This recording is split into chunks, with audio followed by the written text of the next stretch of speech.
Right, now this is my studio. This is where it all happens when I do most of my artwork here.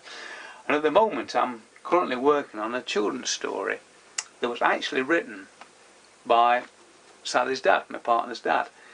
And when I read the stories I thought, I've just got to have a go at illustrating it. There's such wonderful characters. And this one is about Hercules, the tap dancing octopus. And we wanted an appealing sort of a character, and what we did, we read the story and then we planned out illustrations for the story. So this is actually a mock-up of the book. So what I'm now in the process of doing is actually illustrating the book in colour and in black and white. So I've drawn this in pen and ink to start with, this particular illustration of the two villains in the story, which are the sharks.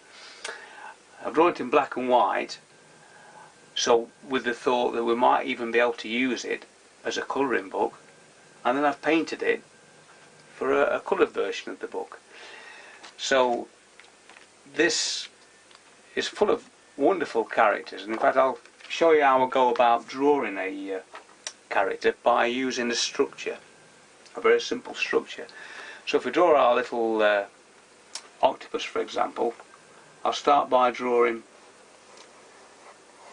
a bit of a circle to start with. Most of my cartoons start with a bit of a circle. And an octopus's head is a little bit like a light bulb. So let's just put a little neck on him there, like that. And then I'll do some dividing lines. So this is my guidelines for it. Now if we get a pen, we use this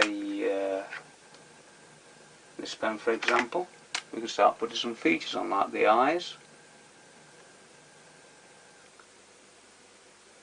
like that. I normally do quite a few different sketches to start off with, just to see where we can go with it, because it has to go through a process of simplification. The drawings might be a little bit too complicated to start with, so I have to try and make it. And remember, this is going to be a children's story, so it's got to be an appealing character. And also the villains have actually, even though they are quite frightening to look at initially, this should be quite vulnerable as well. They shouldn't be too frightening.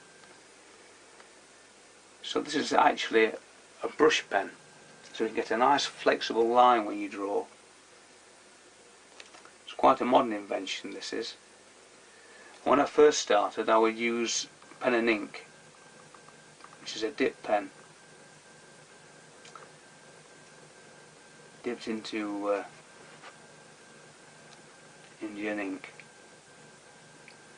This is very handy because it dries very, very quickly.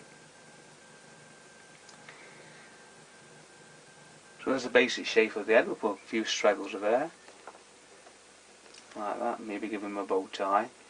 Because remember, he's an entertainer. He's a tap dancing octopus. So we're going to actually do the illustrations in colour and publish it ourselves. And there's actually Sally's dad, Alan Popham, has actually written quite a few other children's stories, and if this works well, we'll do the other stories as well. So that's how I go about doing designs. I'll do several sketches.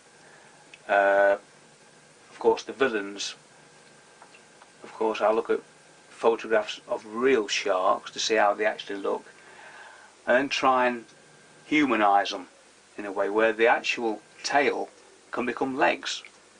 Because in the story, of course, they've just robbed a bank and they're running out of the bank, so you've got to make that the tail look like they're actually running, that they're actually animated. So that's the actual process that we go through with that. And of course there's other characters in the actual police are turtles, PC turtle. So I've got to make a turtle into a policeman. So let's have a go at that. So usually I'll look at a photograph of a real turtle just to see how it looks. But once again, I'll start with the circle like that, draw the dividing line. It's going to be looking at the side, so I'll draw the eye like that. And turtles have a sort of a beak, same as the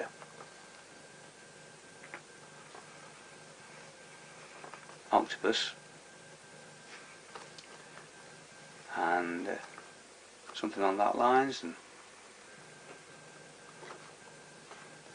And within a policeman, I have to put a policeman's helmet on him.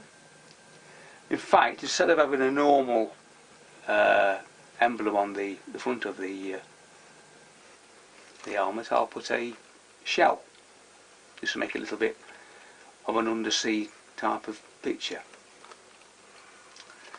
sort of like that. So it's all about doodling around and seeing what you can come up with to start with. So I normally do dozens and dozens of sketches just to see how they go. And we'll put them a collar and tie on like that. And of course the body. See, I always, when I do cartoon demonstrations, I always break it down into shapes, so it makes it a lot easier for people to understand, and it gives you a structure to work from. So let's just add this claw-like hands there, like that. Maybe put a collar and tie, fleshing out things as we go along, like that and like that. Add some little legs. And the beauty of cartoons is that you've got a lot of license over the other place like that, so you don't actually see much of the back of the thing, but hopefully you can tell it's some sort of a turtle type creature. Put some boots on, and that's how it starts. And this is the actual finished turtle as a policeman, based on that sort of a rough sketch like that. So that's how cartoon characters develop, just by sketching, just by doodling.